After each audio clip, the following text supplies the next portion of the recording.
Welcome back to Western Hearts and Old Times, and thank you for spending your time with my story.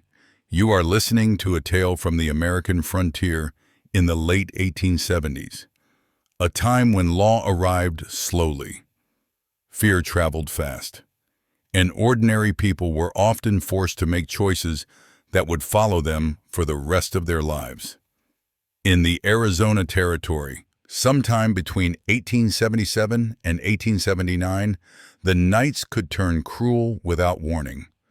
Wind scraped across the dry earth like sandpaper, and the stars felt sharp enough to cut. Kate Perkins had lived long enough on the edge of the settlement to know the sound of every animal that moved in the dark. She knew the way coyotes called to one another. She knew the hollow clatter of loose fence boards. She even knew the difference between a horse moving at ease and one being driven too hard. That night, the sound that reached her ears did not belong to anything familiar. A horse came in fast, hooves striking the packed dirt with a desperate rhythm, too fast for comfort, too uneven for confidence. Kate rose from her chair before she fully understood what she was doing. The oil lamp on the table trembled as she crossed the room, one hand already reaching for the latch. Simon Perkins nearly fell through the door when she opened it. He stood there for a breathless moment, his chest rising and falling as if he had run the last mile on foot. His coat was streaked with dust and dark smudges that smelled faintly of smoke. In his arms, wrapped in a rough blanket, was a child so small that Kate's mind refused to make sense of it at first. "Simon," she said, her voice barely louder than the wind outside. He stepped inside and shut the door behind him with shaking hands. Only then did Kate hear the sound she would never forget. A thin, reedy cry that cut through the room like a blade. The bundle in his arms shifted, a tiny face turning toward the lamplight. A baby. Kate stared, her thoughts stumbling over one another. She had expected blood, or injury, or bad news carried in words. She had not expected this. "What happened?" she asked, moving closer without realizing it. "Whose child is that?" Simon did not answer her question. His eyes darted to the window, then to the door, then back to her face. There was something broken in his expression, something that made her stomach tighten with dread. "Kate," he said, and her name sounded wrong in his mouth. Too sharp, too hurried. "You need to listen to me," the baby cried again, and Simon shifted his grip, holding the small body tighter, as if afraid it might vanish if he loosened his arms. Kate reached out on instinct, touching the blanket, feeling the fragile warmth beneath it. "Simon, talk to me," she said. He shook his head. "There isn't time. You can't tell anyone about this. Not a soul. You hear me?" The words struck her harder than shouting would have. Simon was not a man given to drama. He spoke carefully, thought carefully, lived carefully. Seeing fear in him unsettled her more than the child itself. "You have to keep the doors shut," he continued, "if anyone comes asking questions. You don't know anything. You didn't see me. You didn't see this child." Kate's heart began to pound. "What are you saying?" Simon finally looked at her then, really looked at her, and for a moment she saw something like an apology flicker across his face. Regret, guilt, a kind of sorrow that felt final. "I did something I can't take back," he said quietly, "but this child doesn't deserve to pay for it." The baby's cries softened, turning into weak whimpers. Kate gathered the child into her arms without asking permission. The weight was almost nothing, yet it pressed down on her chest as if it carried the whole night with it. "Simon," she said, her voice shaking now, You're scaring me. I know. He swallowed hard. That's why I need you to be strong. Outside. The horse stamped restlessly. Simon moved toward the door, his hands already reaching for his hat. Where are you going? Kate asked. He hesitated, just long enough to make her fear the answer. Away, he said. For now. For now. She took a step toward him. You can't just leave. I have to, he replied. And there was no anger in his voice, only resignation. Kate felt something cold settle in her chest. When will you come back? Simon did not answer. Instead, he reached out and touched the baby's cheek with one finger, his movements careful, reverent. The child quieted at the contact, eyes fluttering half open. Whatever happens, he said, his voice barely audible. Don't tell them. Tell who Kate demanded. But Simon was already opening the door. The wind rushed in, carrying dust and the distant smell of dry sage. He paused on the threshold, looking at Kate and the child one last time, as if trying to carve the image into himself. Then he stepped outside. Kate followed him to the doorway. The baby held tight against her chest. She watched as Simon mounted his horse in one smooth, practiced motion. He did not look back again. With a sharp pull of the reins, he turned the animal toward the dark stretch of land beyond their farm and rode hard into the night.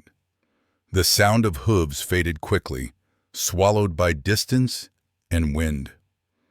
Kate stood there long after the noise was gone, the oil lamp flickering behind her, the weight of the child growing heavier with every passing second. She closed the door at last and leaned her forehead against the wood, breathing in the sharp scent of dust and smoke still clinging to her husband's coat.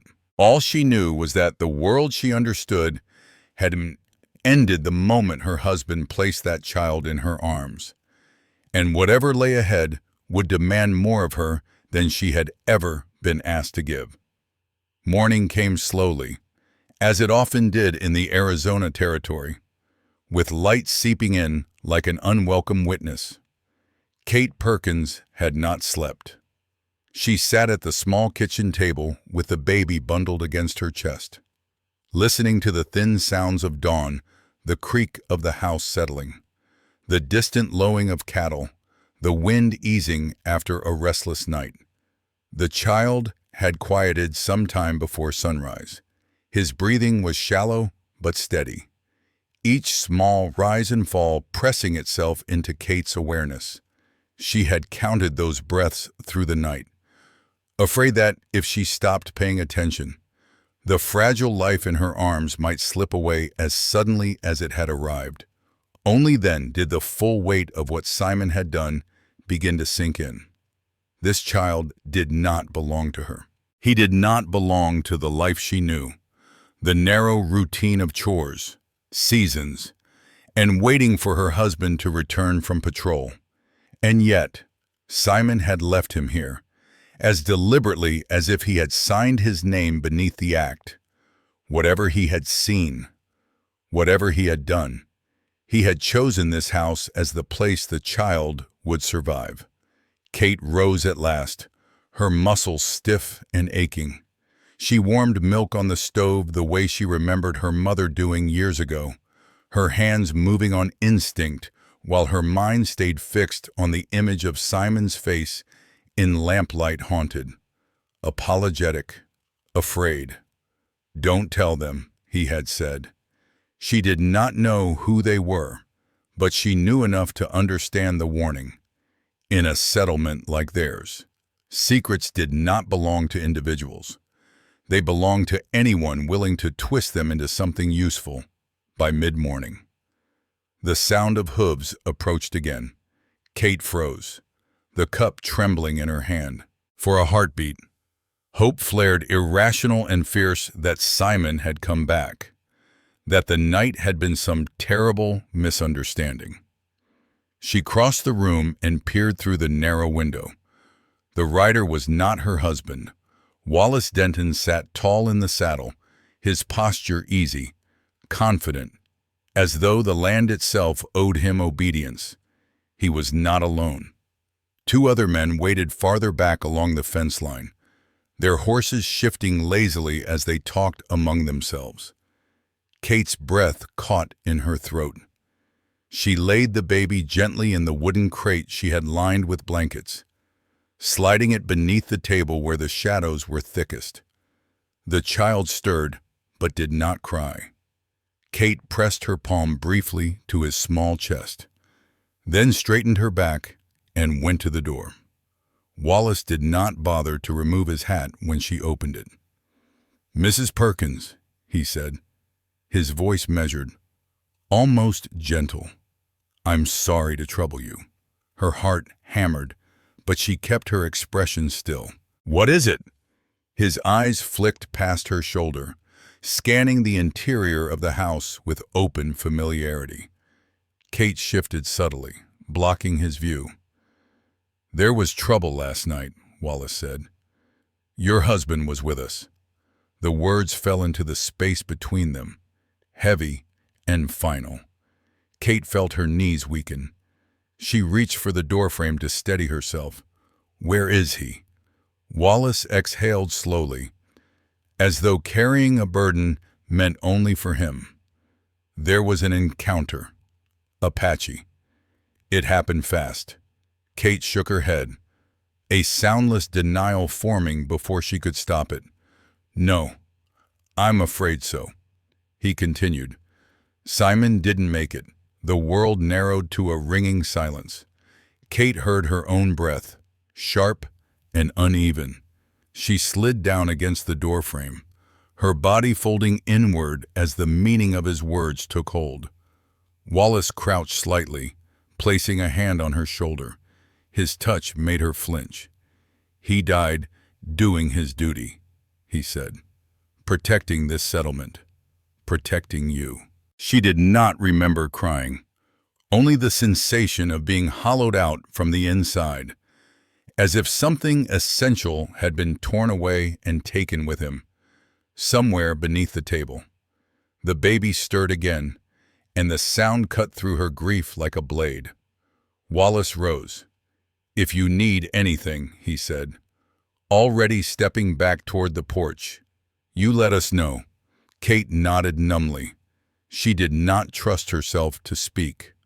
When he finally turned away and mounted his horse, relief rushed through her so sharply it made her dizzy. She closed the door and slid the bolt home, her hands shaking. Only when the sound of hooves faded did she crawl across the floor and pull the child into her arms again. That night, Kate sat alone by the stove with the child sleeping against her chest. Wallace's words replayed themselves in her mind, each one colliding with Simon's warnings from the night before, slowly, with a clarity that hurt more than ignorance ever could. The truth assembled itself.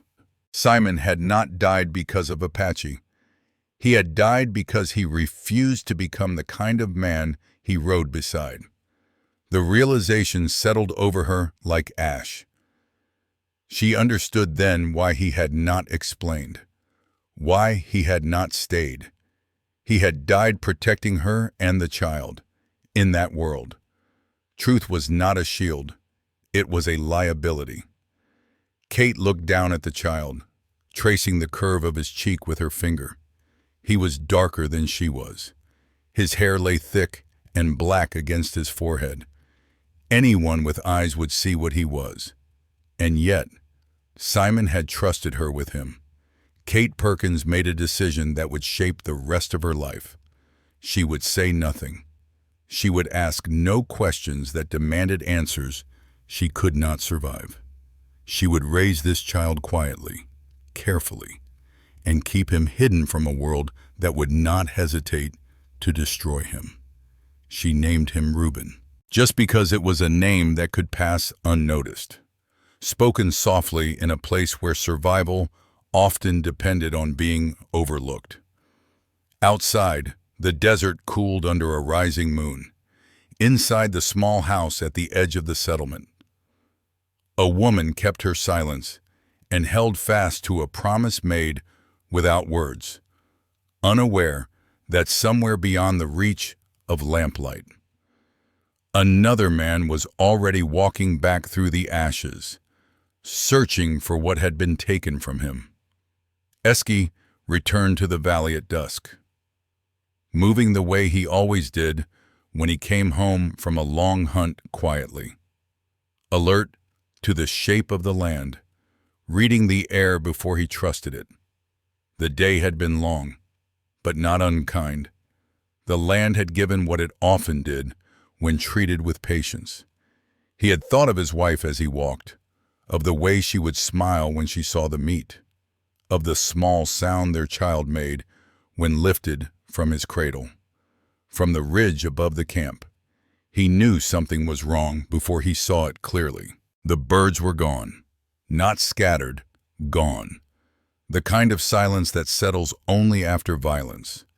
He descended slowly, every step heavier than the last. The first thing he smelled was ash. The scent was wrong old, bitter, clinging to the air long after the fire itself had died. Eski slowed, every instinct tightening inside him. He set the meat down and moved forward on foot, his steps careful, his breathing measured. The camp lay broken open beneath the darkening sky. Lodges had collapsed inward, their poles charred and fallen like the ribs of animals picked clean. The ground was scarred with boot prints and horse tracks, pressed deep into the soil where men had stood to fire their weapons.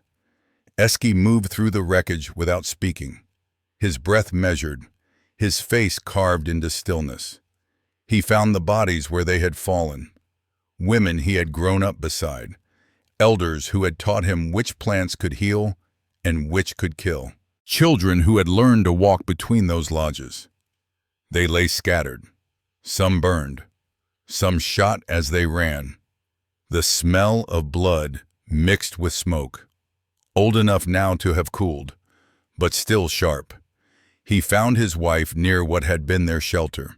She lay on her side, one arm curled as if she had tried to shield herself from something that came too fast. There was no need to touch her, to know. Eski knelt anyway, pressing his forehead to the earth beside her, drawing in a breath that tore his chest open from the inside. He did not cry out. Grief came to him the way the land did wide, relentless, offering no place to hide. Only when he forced himself to stand did the thought strike him with sudden clarity. The baby. Their son should have been here, too young to crawl far, too small to survive the fire on his own. Eski searched with a desperation that cracked his control. He tore through ash and collapsed blankets, calling softly, then louder, his voice breaking as he said the name he had whispered to the child only days before. There was no answer, no small body, no blood, only tracks. He followed them to the edge of the camp, where the ground hardened and the signs became harder to read. Horse tracks, many of them, crossing and recrossing, and among them, something else. One set that slowed near the ruins. One man who had dismounted. One man who had lingered. And then a trail that turned away from the camp, carrying weight. A man riding with something held close. Eski followed that trail for days. He moved carefully, sleeping little, eating only when his body forced him to. The land opened and narrowed, rose and fell. But the tracks remained, leading him farther from what had been his life and towards something unknown. He did not know what he would find. He only knew that if his son still lived, this was the path he had taken. When the trail finally led him to a small farmstead on the edge of a white settlement, Eski stopped short of the house and watched. He did not approach. He waited. Days turned into weeks. He watched carefully. The way the woman moved through her chores, the hours when neighbors passed by, the times when the house went quiet. He saw the child only in brief glimpses, held close, always close, as if the woman feared letting him out of her arms. The child lived. That knowledge steadied him, even as it sharpened the ache beneath his ribs. Whoever this woman was, she had not harmed his son. She fed him. She kept him warm. She guarded him. Eski did not know yet what that meant. He learned the sounds of the place, the rhythm of its nights. He learned when the woman slept lightly and when exhaustion claimed her fully. He learned when men rode patrol and when the land was quiet enough to risk a step closer. During that time, grief and restraint warred inside him. Every instinct urged him forward to take the child, to flee, to vanish back into the high places where no one could follow. But another truth held him back. Whoever had taken his son had not killed him. Whoever had carried him away from the fire had chosen life. That mattered. He waited until the risk was as low as it would ever be, until the settlement thinned into its afternoon lull, until the woman left the house. That was when he entered. Kate Perkins sensed something wrong the moment she stepped through the door. The air felt different, as if it had been disturbed and left unsettled. Her hand tightened around the bundle of cloth she carried, her breath catching before she understood why. Then she saw him. A man stood near the far wall, still as a shadow given shape. He was taller than she expected, his skin darkened by sun and weather, his long hair tied back simply. He did not hold a weapon. His hands were open at his sides. Apache. The word flashed through her mind, sharp and absolute. Kate's first instinct was to scream. The sound rose in her throat, hot and wild, but she stopped it with her own hand, clamping her mouth shut as fear burned behind her eyes. She pressed her back against the door, her heart pounding so hard she was certain he could hear it. The man did not move. He watched her closely, not with hunger or anger, but with something that looked painfully like restraint. His gaze flicked once, briefly, toward the small shape sleeping in the crate near the table, the baby. Understanding struck her in a rush so intense it made her dizzy. This was not a raider, not a killer come to finish what others had started. This was a father. Kate lowered her hand from her mouth slowly, her fingers trembling. "You shouldn't be here," she whispered, though she did not know whether she meant it as a warning or a plea. "I know," he said. His English was careful, shaped around the weight of another language. "I will leave if you ask." The fact that he waited did not advance, did not reach for the child, kept her from collapsing where she stood. She swallowed, forcing air back into her lungs. "He's alive," she said before she could stop herself. The man closed his eyes at the words. When he opened them again, they were wet, shining in the low light of the room. He nodded once, a gesture so controlled it nearly broke her heart. "Thank you," he said. After that first encounter, nothing returned to what Kate would have called normal, though she learned quickly that normal was no longer a word she could afford. The man did as he had promised. He left before night fully settled, slipping out the way he had come, without touching anything that belonged to Simon, without crossing the invisible line she had not needed to name. Kate locked the door behind him and leaned her weight against it until her legs stopped shaking. For a long time, she stood there listening, not for his footsteps, but for the sounds of the settlement, the distant murmur of voices, the creak of wagons, the familiar noises that meant the world had not yet noticed what was happening inside her home. Only when she was sure no one had followed him did she return to the table and lift Reuben into her arms. That night, she did not sleep. Every shadow stretched too long. Every sound outside the walls made her breath catch. She replayed the image of the man standing in her house again and again, not because she feared him, but because she feared what his presence meant. Simon's secret had not ended with his death. It had only grown larger, heavier, and far more dangerous. In the days that followed, the man did not return. Kate told herself this was a mercy. She focused on the work that needed doing, on the simple, physical tasks that kept her grounded. She milked the cow at dawn. She scrubbed the floor until her arms ached. She mended a torn shirt and then stopped halfway through, pressing the fabric to her chest when she realized it still smelled faintly of Simon. Reuben became her anchor. She learned his rhythms, the way his cries changed when he was hungry versus when he was frightened, the way his small body relaxed when she hummed under her breath. She did not sing words. Words felt too close to promises she was not sure she could keep. At night, when the house settled into silence, Kate found herself thinking of the man's eyes when he had looked at his child. There had been no demand in them, no accusation, only a grief so deep it frightened her more than anger ever could have. He returned 3 weeks later. Kate noticed the signs before she saw him. The fence on the east side of the property, which had sagged for months, stood straighter than it had the night before.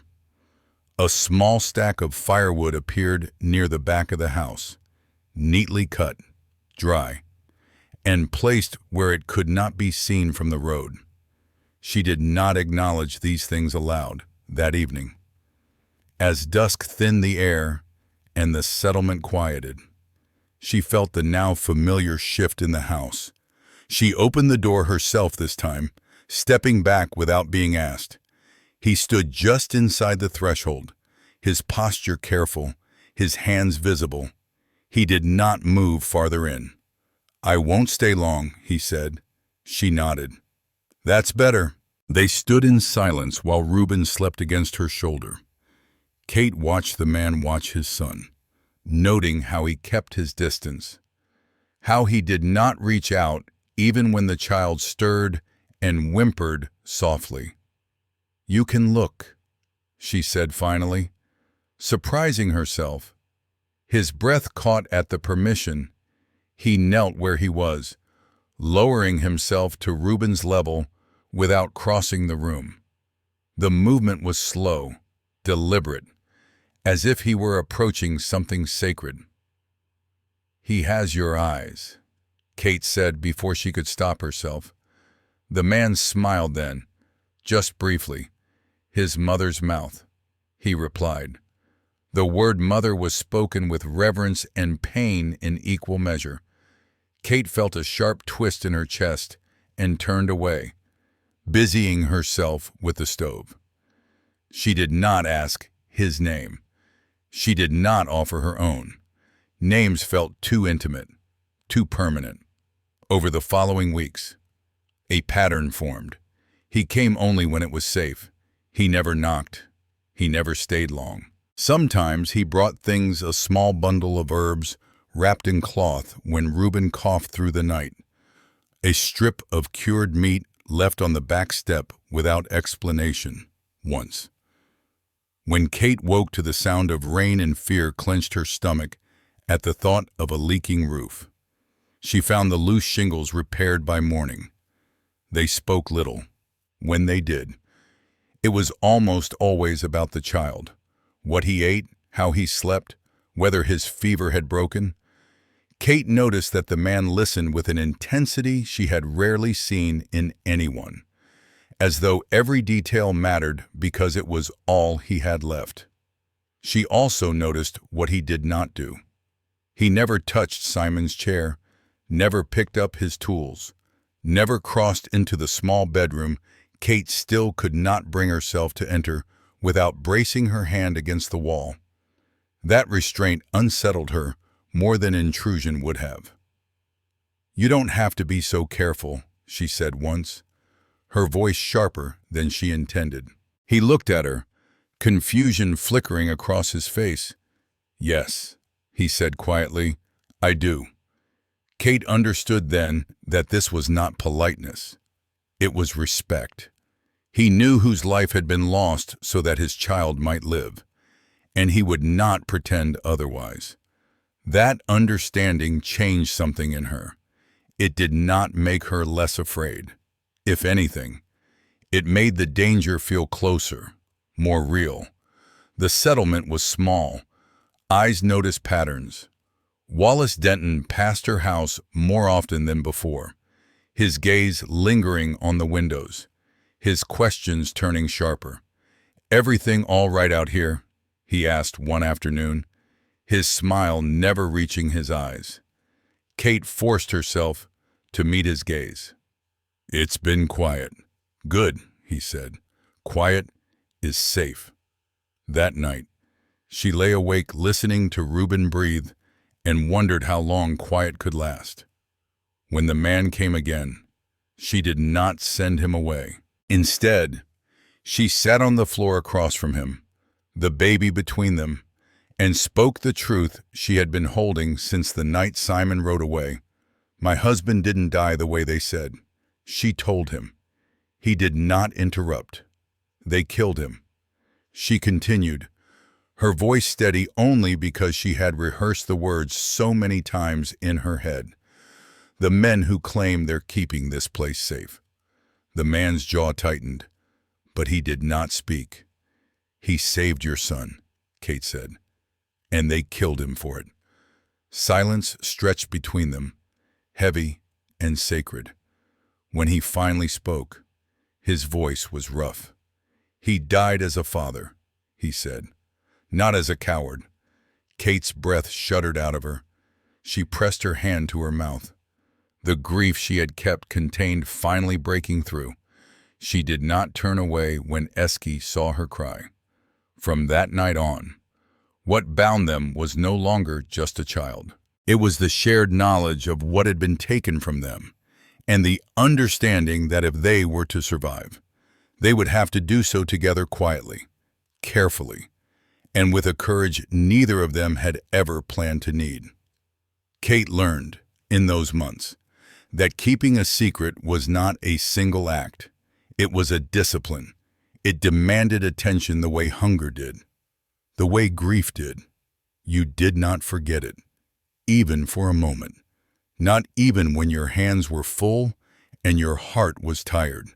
By day, the child did not exist. Kate had learned that silence could be loud. It was loud in the way neighbors paused just a little too long when they passed her gate. Loud in the way questions were asked with smiles that never quite reached the eyes. Loud in the way Wallace Denton's horse tracks began appearing more often along the road that ran past her land. Reuben remained her secret. She did not bring him outside during the day. She timed her chores carefully, keeping him inside whenever anyone might see her. When she had to step away, she laid him in the crate beneath the table or carried him into the back room, where the windows were small and the light dim. She spoke to him softly, teaching him from the beginning that quiet meant safety. The effort wore on her more than she cared to admit. There were days when she longed to walk into town with him in her arms, to let the world see that she was not alone. But longing was a luxury she no longer had. She had learned that survival often depended on what people did not know. Eski understood this without being told. When he came, it was only after full dark or just before dawn. He never stayed long enough to be noticed.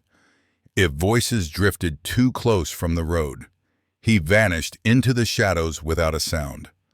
He did not speak Reuben's name aloud. He did not lift the child unless Kate offered him. To anyone watching from a distance, Kate Perkins remained exactly what she appeared to be, a grieving widow. Quiet, withdrawn, harmless.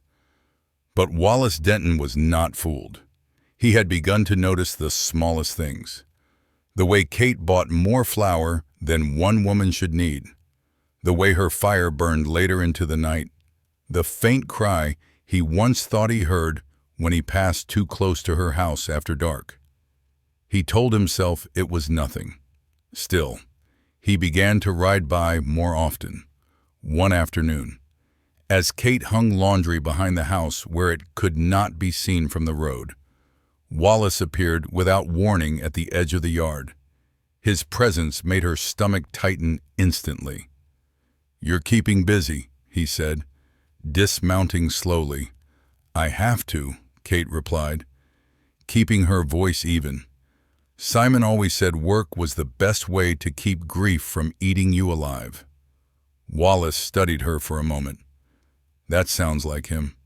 He stepped closer, his gaze drifting toward the house.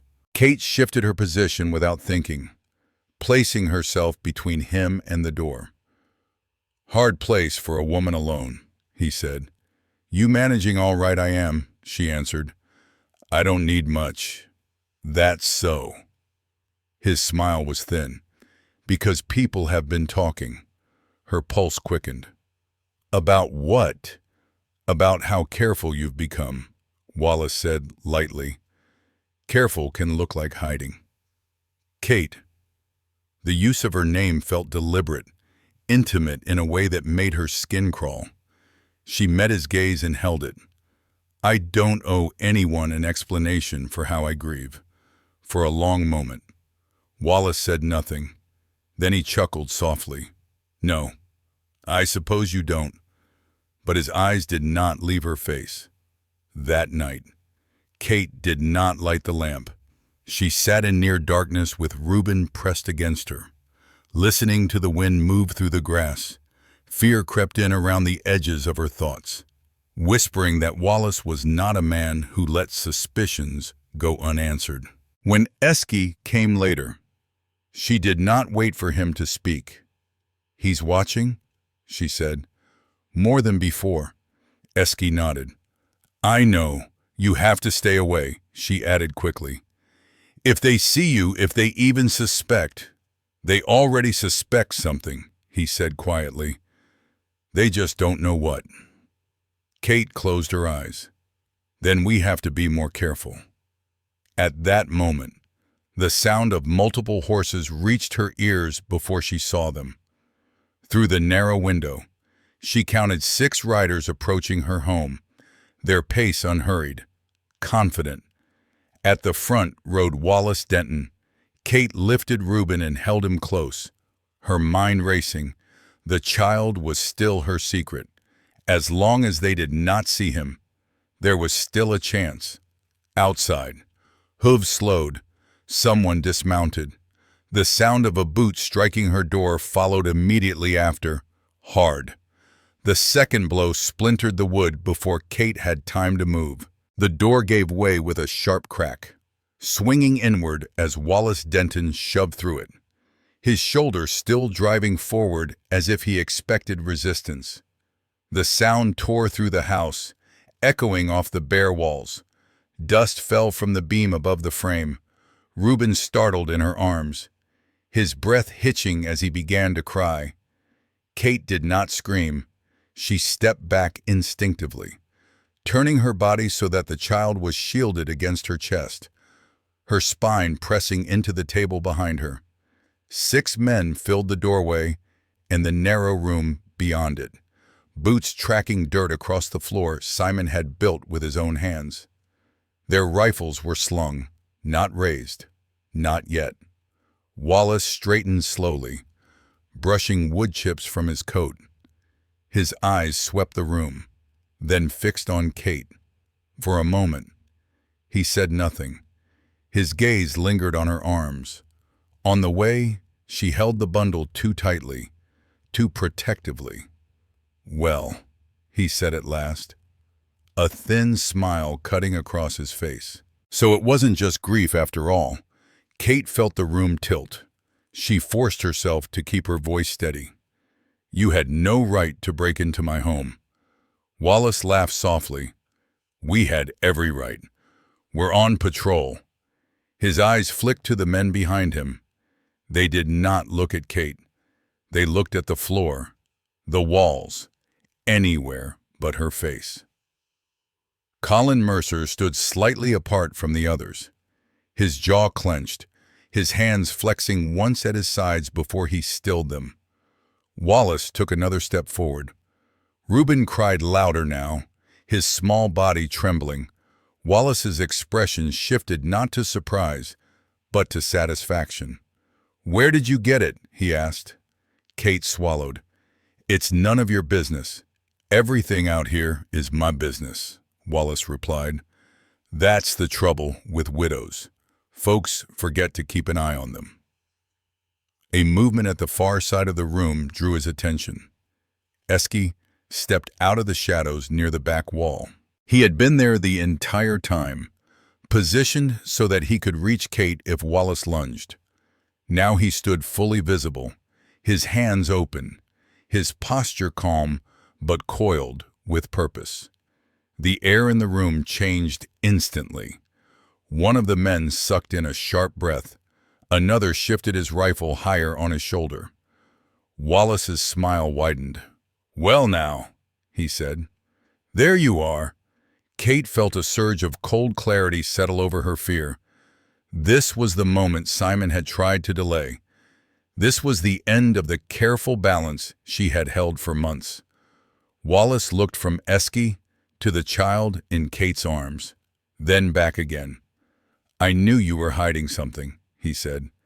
"Just didn't expect you to be this bold." Eski did not speak. "That yours?" Wallace continued, nodding toward the child. "Looks like it." Kate's grip tightened. "Leave," she said. "All of you. Now." Wallace ignored her. He turned his attention fully to Eski. "You should have stayed gone. Your kind never knows when to stop pushing their luck." He reached slowly for his revolver. Kate moved before she thought better of it, stepping between Wallace and Eski. The child still pressed to her chest. "You don't have to do this." Wallace's eyes flicked down to her, cold and amused. "Oh, I do." He drew the gun and held it loosely at his side, the metal catching the light. "You know," he said conversationally, "your husband asked questions too. That was his mistake." The word struck her like a blow. Kate felt something tear loose inside her. "You killed him," she said. Wallace tilted his head. "I handled a problem." One of the men behind him shifted uneasily. Colin's face had gone pale. He thought he could save them. Wallace went on, his voice growing sharper with each word. "Thought he could play hero.